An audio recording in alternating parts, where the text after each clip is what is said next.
هدوء حذر وحالة رعب تعصف بكوكب الأرض كاملا عقب التهديدات المتكررة من قبل الرئيس الروسي فلاديمير بوتين باستخدام السلاح النووي ضد أوكرانيا ومن يدعمها. وأكثر من 1000 قاذفة استراتيجية من طراز تيو 160 وتيو 95 وتيو 22 دخلت في خدمة إدارة الحرب النووية الروسية، إضافة لنحو 3200 طائرة مقاتلة من طرازات SU 57 و SU 34 وميج 31 وميج 35 تلقت أوامر بتشكيل أسراب حماية للقاصفات النووية ودخول سلاح الجو الروسي في حالة طوارئ من الدرجة الأولى. والحقيبة النووية الروسية دخلت مرحلة الاستعداد. فما الذي يجري في أروقة الكرملين؟ وما نوايا بوتين تجاه أعدائه؟ وما هي عملية اليوم الأخير؟ وما هو بنك الأهداف الذي ستقصفه روسيا بالقنابل النووية؟ وكيف سيواجه الغرب مصيرهم؟ فريق عمل مارشال سيجيب في هذا الفيديو عن جميع هذه الأسئلة، وسيكشف لك عزيزي المشاهد عن مخطط الهجوم النووي الواسع وشروط بوتين لإلغائه. الهدوء الذي يسبق العاصفة. هذا أدق وصف يمكن إطلاقه عن الحرب المشتعلة على الحدود الشرقية للقارة الأوروبية. فعلى الرغم من انخفاض حدة المعارك بين الجيش الروسي والجيش الأوكراني، إلا أن العالم بأسره يترقب ردة فعل بوتين ويأخذ تهديداته النووية على محمل الجد. عاصفة نووية هذه المرة لو هبت فلن تتوقف وتحصد أرواح مئات الملايين من البشر.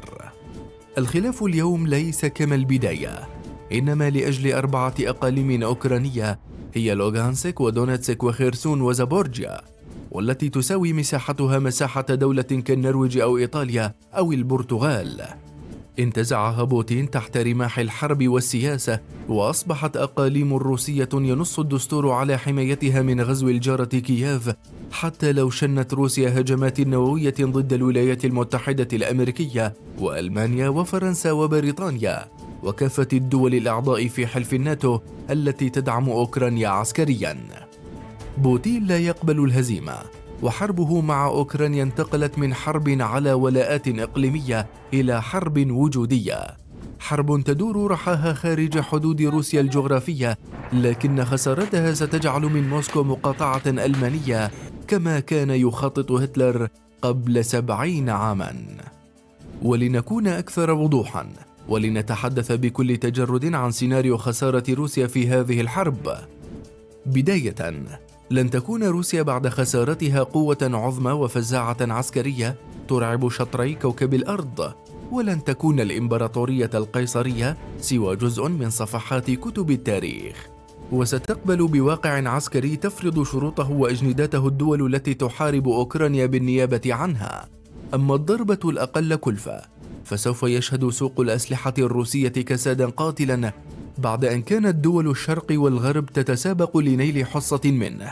وخسارة روسيا لنحو 88 مليار دولار سنويا، أي ما يعادل نسبة 7.9 من الناتج القومي الروسي خلال العام الجاري، وبالنتيجة اقتصاد متخلخل سينهار يوما بعد يوم. وأخيرا، ستكون روسيا وحيدة في ميدان الحرب الباردة في مواجهة أعداء تقليديين ينتظرون سقوطها، وسنشهد ظهور عمالقة قوة عسكرية جديدين كالهند والصين لو نجحوا في استقطاب دول آسيا الوسطى ودول القوقاز وكوريا الشمالية والجزائر والسودان وإيران وغيرها من الدول التي تلعب أدوارا هامة في أقاليمها. لذا بوتين لن يقبل بالهزيمة ولو كلفه الأمر تحريك أسطول القاذفات الاستراتيجية الروسية وتدمير عواصم خصومه وإخضاعهم لشروطه بالقوة. عملية اليوم الأخير هي أحد الخيارات والخطط الهجومية التي قد يوافق الكرملين على تطبيقها عندما تتعرض روسيا لخطر وجودي أو هجوم نووي أو حرب متعددة الأطراف. وبكل تأكيد فإن هذه الاستراتيجية قد دخلت قيد الجاهزية لحظة إعلان الرئيس الروسي أن قواته ستلجأ لاستخدام أسلحة ذرية. لدى بوتين 920 قاذفة استراتيجية بمقدور أي واحدة منها التحليق لأي نقطة في كوكب الأرض، وهي 16 قاذفة من طراز توبوليف 160 أخطر آلة جوية صنعها البشر، و464 قاصفة من طراز توبوليف 95 والتي لا تقل خطورتها عن سابقتها، وأخيرا 450 قاصفة من طراز توبوليف 22 دي أم من الجيل الثالث. ولأخذ العلم فإن جميع هذه القاذفات 520 يمكنها حمل 35,500 طن من القنابل والرؤوس النووية والإقلاع من حظائرها إلى أهدافها خلال 60 دقيقة فقط. أهداف قاذفات القيامة.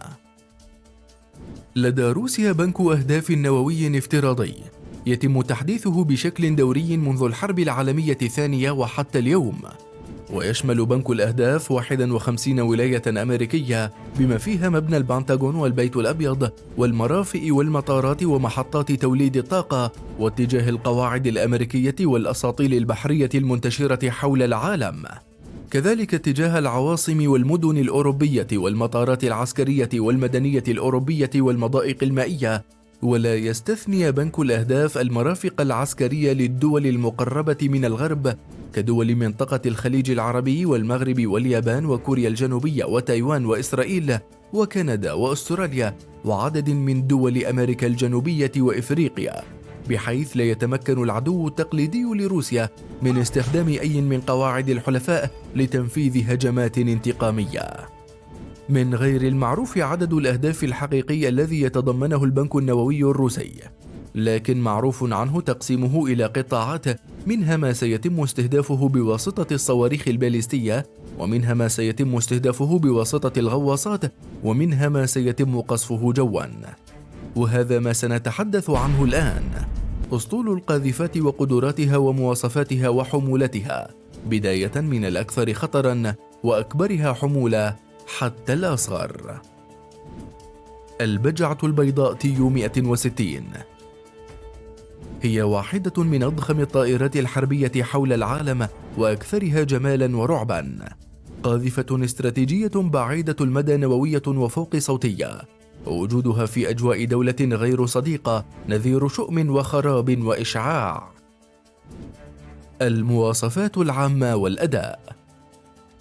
تتميز القاذفة توبوليف 160 والمعروفة باسم البجعة البيضاء بأجنحة متعددة الأوضاع ومتغيرة الزوايا، حيث يمكن للطيار اختيار درجة انحناء الجناحين من 20 درجة وحتى 65 درجة، مما يرفع من كفاءتها في الإقلاع والهبوط وإمكانية الملاحة في أوضاع مختلفة. ويتكون طاقمها من 4 أفراد، أما أبعادها يبلغ طولها 54 متر وارتفاعها 13 متر، والمسافة بين جناحيها 55 متر، ويبلغ وزنها فارغ 110 طن، بينما تبلغ حمولتها القصوى 175 طنا من الذخائر. يتم تشغيل البجعة البيضاء ب4 محركات توربينية من طراز كوزينستوف إنكي 32 تدفع القاذفة تو 160 بسرعة قصوى تصل ل2 ماخ بمدى طيران يصل إلى 12300 كيلومتر بدون عملية تزود بالوقود في الجو، وارتفاع 16000 متر، وبإمكانها التحليق لمدة 15 ساعة متواصلة دون الحاجة للتزود بالوقود. القدرات القتالية. تحتوي تيو 160 على مخزنين داخليين يستوعب كل منهما 20 نقطة لتعليق الذخائر، حتى أنها مخصصة لحمل القنابل النووية والقنابل الحرارية العملاقة والصواريخ الباليستية والمحمولة جواً. وفي العام 2006 خضعت القاذفة لبعض التعديلات لتهيئتها على حمل منصات إطلاق صواريخ كروز من طراز K-55 التي يمكنها حمل رؤوس حربية تقليدية أو نووية بمدى يصل إلى 3000 كيلومتر، لمواكبة التطور التقني لرادارات الأعداء وتسديد ضربات نووية من خارج مناطق التهديد والخطر. كما شملت التعديلات أنظمة الحرب الإلكترونية وأنظمة التسديد وطلاء الطائرة المشتت لموجات الرادار والمقاوم للعوامل الجوية. وعلى الرغم من ضخامتها إلا أنها لا تمتلك أي سلاح دفاعي، لذا هي بحاجة لمرافقة جوية تتألف على الأقل من تشكيل مقاتلات من 4 طائرات، عادة تكون طائرتان متعددة المهام كطائرة SU 30 وطائرتان اعتراضيتان كطائرة ميج 31. وبمقدور هذا التشكيل إخماد الدفاعات الجوية الأرضية وتدمير الأهداف الجوية المعادية وإبعاد التهديدات عن البجعة البيضاء. الأنظمة التقنية. تعتبر التقنيات والأنظمة الإلكترونية المدمجة بالقاذفة الروسية الاستراتيجية موضوعا تحيطه هالة من السرية، لكن ما يعرف عن الطائرة تيو 160 أنها مزودة برادار أوبزور هجومي خاص بها، مزود بعازل رادوم مختلف عن باقي الرادارات من هذا النوع، كما أن الطائرة مزودة برادار سبوكا الذي يمنح الطائرة القدرة على التحليق أوتوماتيكيا على ارتفاع منخفض وتتبع التضاريس الأرضية. كما تضم الطائرة موجه قنابل إلكتروني وبصري، إضافة إلى وحدة حرب إلكترونية متكاملة دفاعية وهجومية في نفس الوقت. قاذفة تيو 95 الدوب بير. القاذفة الاستراتيجية النووية توبوليف 95 أسطورة سلاح الجو الروسي، منافسة قديمة لقاذفات الولايات المتحدة الأمريكية والدول الأوروبية، قلب جيش الاتحاد السوفيتي وعموده الفقري خلال الحرب الباردة وسباق التسلح. وعلى خلفية الحرب الباردة الجديدة التي أشعلتها الحرب في أوكرانيا، تصدرت تيو 95 قائمة أخطر الأسلحة الروسية التي بمقدورها تدمير الحواضر والعواصم الأوروبية خلال ساعات قليلة. القدرات القتالية. بمقدور تيو 95 حمل 16 صاروخ كروز جو أرض داخل هيكل الطائرة، بالإضافة إلى 6 نقاط تعليق خارجية يمكنها أيضا حمل ذات الصواريخ، أو يمكن تعليق ما يصل إلى 28 طنا من الذخائر النووية. فقط بعض الإصدارات من الطائرة تيو 95 المجهزة بوسائل الحماية من الإشعاع القدرة على تنفيذ هجمات بقنابل نووية، ومن المرجح قدرتها على حمل 4 قنابل نووية وتنفيذ طلعة جوية واحدة لتنفيذ الحمولة على مراحل أو دفعة واحدة. وبحسب وسائل الإعلام الروسية، فإن 35% من الرؤوس النووية الروسية التي يبلغ عددها نحو 7000 رأس، أي ما يقارب 2300 رأس نووية، يمكن تنفيذها عبر القاذفات الجوية. ومن هذا الرقم الهائل تمتلك تيو 95 حصة الأسد، فهي القاذفة الأكثر استخداما في سلاح الجو الروسي على عكس الأنواع الأخرى من الطائرات ذات المهام المشابهة. أما الأسلحة الدفاعية، فتمتلك تيو 95 مدفعا رشاشا في مقدمة الطائرة وآخرا في الجزء الخلفي، وكلاهما من طراز نودلمان ريختر N30 ومن عيار 30 ملم، وبمدى يصل إلى 9200 متر، وبمعدل إطلاق يبلغ 850 مقذوفا في كل دقيقة لكل مدفع. المواصفات العامة. بلغ طول القاذفة توبوليف 95 نحو 49.5 متر، وبعرض 51.1 متر، وبارتفاع 12.12 متر، وبلغ وزنها 90 طنا وهي فارغة، و188 طنا كأقصى حمولة، منها 95 طنا من الذخائر. تعمل الطائرة ب4 محركات توربينية من إنتاج شركة كوزنستوف السوفيتية، وتولد المحركات مجتمعة قوة دفع تبلغ 44,500 كيلووات، تتيح للطائرة التسلق بسرعة 13 متر في الثانية حتى ارتفاع 16,300 متر، وبسرعة قصوى 900 كيلومتر في الساعة و750 كيلومتر في الساعة في الوضع الطبيعي والاقتصادي، وبمدى عملياتي يصل إلى 12,500 كيلومتر. تحتاج تيو 95 إلى طاقم أساسي مؤلف من 4 أفراد، وفي بعض الرحلات يمكن توسعة الطاقم إلى 9 أفراد بحسب مدة الرحلة ونوع المهمة وطبيعتها. القاذفة الأكثر شيوعاً. من أصل عشرات القاذفات التي صممها السوفيات وروسيا من خلفهم، تربعت تيو 95 على عرش طائرات الذراع الطويل، حيث دخلت الخدمة فعليا في العام 1951، وأقرت وزارة الدفاع الروسية بقاء القاذفة في الخدمة حتى العام 2041. وهنا تجدر الإشارة إلى أنها أول طائرة عسكرية في العالم يتم إقرار خدمتها بمدة 90 عاماً. وتمتلك روسيا في أسطولها الجوي المرعب نحو 700 قاذفة من طراز تيو 95 من 20 إصداراً لا يختلف فيهم سوى بعض التفاصيل، ومن أصل 700 هناك 464 قاذفة تعمل في سلاح الجو الروسي كقاذفات استراتيجية نووية بعيدة المدى، ونحو 200 منها مخصصة لأغراض الدوريات البحرية والقطبية وللشحن العسكري والخدمات اللوجستية. وأكثر من 45 طائرة تيو 95 تم تعديلها لنظام الإنذار المبكر أواكس. أيضا تم تحويل بعض الطائرات لطائرات ركاب ونقل مدني لصالح الخطوط الجوية الروسية. التاريخ التشغيلي. كما أسلفنا، فقد دخلت توبوليف 95 الخدمة في العام 1951 إبان الحرب الباردة، ولعبت دورا هاما في تلك الحرب لكونها كانت أحد أوراق السوفيات للضغط السياسي والدبلوماسي على الولايات المتحدة الأمريكية وأوروبا أكثر من كونها قاذفة نووية. وتم تعديل الطائرة من ذلك الحين إلى اليوم عدة مرات، شملت أنظمة الملاحة والاتصال وأنظمة الحرب الإلكترونية ومحركات الدفع. وكانت آخر عملية واقعية شاركت فيها تيو 95 كانت في أبريل نيسان الفائت، عندما استهدفت مواقع متفرقة من إقليم دونباس في أوكرانيا بأكثر من 20 حاضنة للقنابل العنقودية وقنابل فراغية.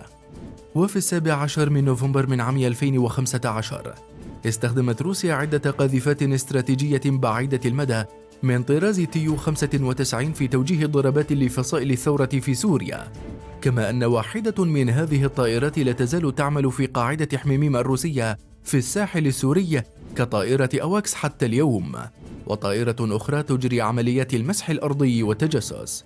وفي العام 2008 كانت طائرة تيو 95 تجري هجوما على المواقع الجورجية، وتمكنت الدفاعات الجورجية من إصابة الطائرة إلا أنها لم تسقطها. وفي العام 1995 شاركت تيو 95 بنحو 100 طلعة جوية ألقت خلالها آلاف القنابل على العاصمة شيشانية كروزني، ولعبت القاذفة حينها دور الإسناد الجوي للقوات البرية. وإلى جانب شقيقتها تيو 22 نفذت تيو 95 مئات المهام القتالية في الفترة ما بين العام 1979 و 1989 خلال محاولة السوفيات احتلال أفغانستان وقمع الحركات الجهادية فيها. القاذفة العمياء بلندر تيو 22 M3. لروسيا أسطول مؤلف من أكثر من 700 قاذفة من الطراز توبوليف 22، نحو 500 منها من الإصدار الثالث المعروف بالرمز M3، وهي منصة صواريخ جوالة وقاذفة قنابل استراتيجية غير عابرة للقارات، لكن بمقدورها الوصول إلى أي نقطة في أوروبا وآسيا وشمال إفريقيا والقطب الشمالي. المواصفات العامة والأداء. بدأ مشروع تيو 22 في العام 1967 كقاذفة قنابل بعيدة المدى وأسرع من الصوت تلبي متطلبات الحرب الباردة للاتحاد السوفيتي، وأصدر النموذج تيو 22 3M والذي يعتبر الإصدار الأحدث من القاذفة في العام 1997. يبلغ طول الطائرة 42.4 متر وبعرض 34.3 متر وبارتفاع 11 متر. يبلغ وزن الطائرة فارغة 58 طناً و128 طناً عند أقصى حمولة شاملة العتاد القتالي ووقود الرحلات، منها 35 طناً على أعلى تقدير من الذخائر. وتعمل بزوج من المحركات النفاثة من طراز كوزنستوف إنكي 25 يولدان معا استطاعة 497 كيلو نيوتن، يتيحان للطائرة التحليق بسرعة 2000 كيلومتر في الساعة، أي ما يعادل 1.8 ماخ، والتسلق بسرعة 15 متر في الثانية إلى ارتفاع 14 كيلومتر، ضمن مدى عمليات يصل إلى 5800 كيلومتر دون الحاجة للتزود بالوقود. تحتاج توبوليف 22 إلى طاقم مؤلف من 4 طيارين، وفي بعض الأحيان ممكن أن تستدعي الحاجة وصول الطاقم إلى 6 أفراد. القدرات القتالية. على الرغم من صغر حجم القاذفة توبوليف 22 إلا أنها قادرة على حمل 70 قنبلة حرارية من طراز فاب 250 أو 18 قنبلة من طراز فاب 1500 داخل هيكل الطائرة، كما يمكنها حمل قنبلة نووية أو 2 من القنابل غير الاستراتيجية. أما نقاط التعليق الخارجية فيبلغ عددها 12 نقطة، منها 4 نقاط مخصصة لحمل صواريخ R-40 والإصدارات المماثلة، وهي صواريخ جوجو من إنتاج سوفيتي، و8 نقاط مخصصة لتعليق القنابل، وعدد قليل من طائرات TU-22 تم تعديل نقاط التعليق الخارجية فيها لإطلاق صواريخ كروز ذات الرؤوس النووية. كما أن TU-22 مزودة بمدفع رشاش من عيار 23 ملم قادر على التحرك في نطاق 290 درجة، ويبلغ مداه 4.5 كيلومتر، وهو مخصص لمهام الاشتباك الجوي. أنظمة الحرب الإلكترونية. تمتلك TU-22 أنظمة تقنية متعددة، منها رادار شامبول الجانبي لغرض الإنذار المبكر ورصد المخاطر الجوية ضمن نطاق 3000 كيلومتر، إضافة لأنظمة التشويش الإلكتروني وأنظمة التشويش الإلكتروني المقابل التي تسهم في تخفي الطائرة عن الرادارات الأرضية التقليدية. ومن ضمن الأنظمة الدفاعية تمتلك نظام البالونات الحرارية القادر على توليد أكثر من 80 كتلة حرارية كل دقيقة واحدة، من شأنها تشتيت الصواريخ المضادة للطائرات التي تعتمد نظام التسديد عبر التتبع الحراري. التاريخ التشغيلي.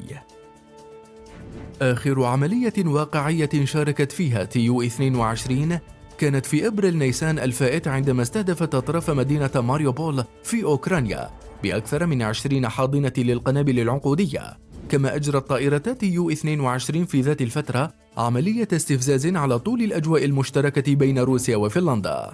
وفي 17 من نوفمبر من عام 2015 استخدمت روسيا 12 قاذفة استراتيجية بعيدة المدى من طراز TU-22 في توجيه ضربات لفصائل الثورة في سوريا. ويعتقد أن طائرة TU-22 نفذت عملية إلقاء قنبلة حرارية عملاقة تعرف باسم أبو القنابل على مناطق في البادية السورية كان يتحصن بها تنظيم داعش في العام 2016. أيضا في العام 2015 نفذت طائرتا TU-22 عملية محاكاة للهجوم على السويد، وقد فشلت الدفاعات السويدية في ردع العملية الروسية، ونجحت الطائرتان في اختراق المجال الجوي السويدي والتحليق فيه لمدة تجاوزت 14 دقيقة. وفي العام 2008 كانت طائرة TU-22 تجري هجوما على المواقع الجورجية، وتمكنت الدفاعات الجورجية من إسقاط الطائرة وقتل 3 من طاقمها وأسروا واحدا. وقد اعترفت القوات الروسية حينها بأن الطائرة سقطت نتيجة خطأ فني أدى لتعطل أنظمة الملاحة. وفي العام 1995 شاركت TU-22 بنحو 70 طلعة جوية ألقت خلالها آلاف القنابل على العاصمة شيشانية كروزني، ومثلت القاذفة حينها رأس الحربة في الهجوم الروسي. أما أولى مشاركاتها فكانت في العام 1987 وحتى العام 1989 خلال الحرب الروسية على أفغانستان.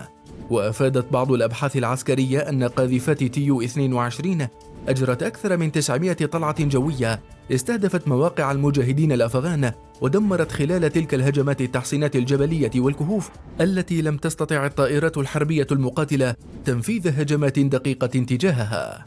في المقابل جاء مشروع TU-22 السوفيتي كرد على مشروع القاذفة الأمريكية ستراتوفورترس B-52، وعلى الرغم من التشابه في نوع المهام القتالية بين القاذفتين وقدرتهما على الحمولة التي تبلغ نحو 50 طنا من القنابل في كلا القاذفتين، إلا أن القاذفة السوفيتية تفوقت على نظيرتها الأمريكية بعامل السرعة بفارق 4 أضعاف، وتفوقت بعامل مدى العمليات بنحو 1600 كيلومتر.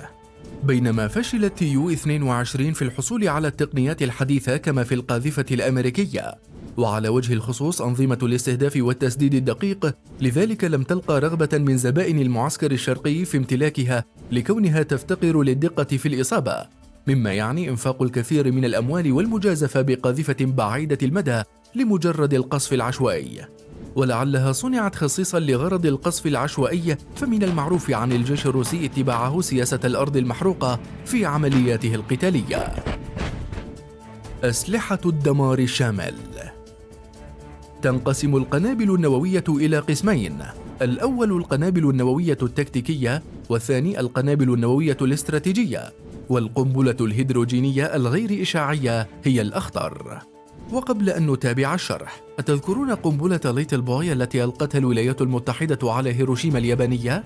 تلك القنبلة التي دمرت مدينة بأكملها وقتلت نحو 160 ألف شخص خلال الدقائق الأولى من الهجوم، كانت بوزن 4000 كيلوغرام فقط، وبمقدور تفجير تكافؤ 15 إلى 18 كيلو طن من TNT، فقط 18 كيلو طن. تذكروا هذا الرقم جيدا. القنابل التكتيكية هي التي تتراوح قوتها التفجيرية ما بين 2 كيلو طن و50 كيلو طن، واليوم لا يعتبر استخدام هذا النوع من القنابل مؤشرا على انتهاء الحرب كما حصل في الحرب العالمية الثانية، إنما هو بداية المواجهة النووية. ومن أصل 6500 رأس نووي تمتلكها روسيا، منها أكثر من 5000 قنابل تكتيكية، بينما هناك 1500 رأس نووي استراتيجي نشط 10% منها قادرة على تدمير الحياة البشرية. أما مصطلح الأسلحة الاستراتيجية أو أسلحة الدمار الشامل فيطلق على القنابل النووية التي تتجاوز قدرتها التفجيرية 51 كيلو طن، ولدى روسيا 7 قنابل من طراز القيصر إيفان الكبير، والتي تبلغ قوتها 100 ميجا طن، أي إنها أضخم ب6500 ضعف عن القنبلة التي ألقيت على هيروشيما. كما أن روسيا تمتلك أكثر من 1000 رأس نووي استراتيجي بقدرات تتراوح بين 100 كيلو طن و50 ميجا طن، موزعة على صواريخ باليستية وجوالة وفرط صوتية يمكن إطلاقها من منصات أرضية ثابتة ومحمولة أو من السفن الحربية والغواصات، وبلا أي شك من القاذفات الجوية. سير العملية. تحتوي الجغرافيا الروسية على 339 مطار عسكري متوزعة في كافة أرجاء البلاد، وعلى أكثر من 230 محطة ربط وإدارة أرضية، وجميع المطارات تضم مدرجين في الحد الأدنى، وبعضها يضم 6 مدرجات، ما يعني أن الأسطول الروسي من القاصفات يمكنه التذخير والإقلاع في ذات اللحظة، بالإضافة لامتلاك روسيا أكثر من 10,000 طائرة حربية، منها نحو 3200 مقاتلة متعددة المهام واعتراضية يمكنها مرافقة القاصفات وتأمين وصولها إلى أهدافها. كما تمتلك روسيا نحو 80 طائرة شبحية وأكثر من نحو 160 طائرة إيواكس من طرازات أنتونوف وإليوشن للتشويش والإعماء والحرب الإلكترونية، يمكنها احتلال سماء القارة الأوروبية بشكل كامل ومنع أي طائرة معادية من دخول الأجواء. الغرب في مواجهة روسيا. حتى اللحظة يمكننا أن نجزم بنسبة 90% أن بوتين سيستخدم أسلحة نووية ضد أوكرانيا، ولا شك بأن الشتاء القادم سيكون ساخنا في أوكرانيا وإجبارها على إعلان استسلامها. وفي حال تعرض الجيش الروسي للهزيمة مرة أخرى بفعل الدعم العسكري الذي تتلقاه أوكرانيا من الدول الغربية، فإن بوتين مستعد لضرب الدول الداعمة بقنابل نووية استراتيجية والدخول في مواجهة مع القوى النووية، لكنها ستكون مواجهة قصيرة جدا، بحيث تدمر قنابل روسيا النووية مقرات قيادة الدول المعادية وإجبارها على الاستسلام لصالحه، وبذلك تكون الحرب العالمية قد بدأت وانتهت في وقت قياسي وانتصر بها بوتين. أما السيناريو الأكثر سوءا فهو اللامبالاة الروسية بالحصار النووي المفروض عليها من قبل غواصات البحرية الأمريكية والفرنسية والبريطانية، والتي ستقوم بقصف روسيا بما لا يقل عن 200 صاروخ نووي في اللحظة ذاتها التي تتعرض فيها أي دولة غربية لهجوم نووي. ولا يتوقف الأمر عند هذا الحد، حيث سيتم تفعيل منظومة اليد الميتة الروسية لحظة رصد أي هجوم إشعاعي على الأراضي الروسية، وهو نظام تحكم آلي صمم بشكل معقد للغاية، بحيث لا يمكن إغلاقه أو تعليق تنشيطه تحت أي ظرف من الظروف حتى من قبل المطورين أنفسهم. للنظام خريطة تضم بنك الأهداف الدولية الذي تحدثنا عنه منذ قليل، وله صلاحية الوصول لمنصات الصواريخ النووية وإطلاقها وتوجيهها دون أي تدخل بشري، ويبقى النظام خاملا ما دام يتلقى إشارات من مجسات ومستشعرات بعضها تحت الأرض ومعلومات من الأقمار الصناعية تفيد بأن الحياة مستمرة في كل من وزارة الدفاع الروسية ومبنى الكرملين ومبنى قيادة الأركان العسكرية. وفي حال انقطعت هذه الإشارات جميعها يقوم النظام بتنشيط نفسه ويوجه أوامره إلى منصات إطلاق الصواريخ ويدخل الشفرات اللازمة للتفعيل وأوامر التوجيه. وخلال مدة لا تتجاوز 10 دقائق تكون آلاف الصواريخ النووية تجوب فضاء كوكب الأرض قبل أن تدمر الحضارة القائمة عليه، وتجعل منه كوكبا مشعا لا وجود للحياة عليه لمئات وربما لآلاف السنين.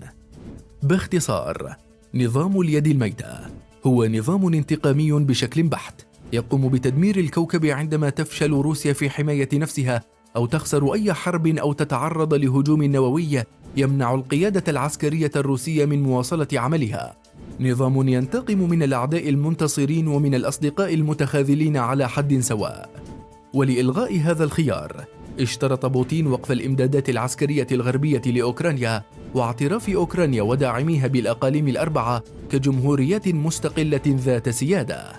وعلى الرغم من احتمالية وقوع هذا السيناريو ولجوء روسيا لاستخدام هذا التكتيك، إلا أن عواقبه لا يمكن تخيلها، وعلى بوتين أن يدرك جيدا بأن روسيا ليست الدولة النووية الوحيدة في العالم، وأنها ليست بمأمن من صواريخ الأمريكيين والأوروبيين.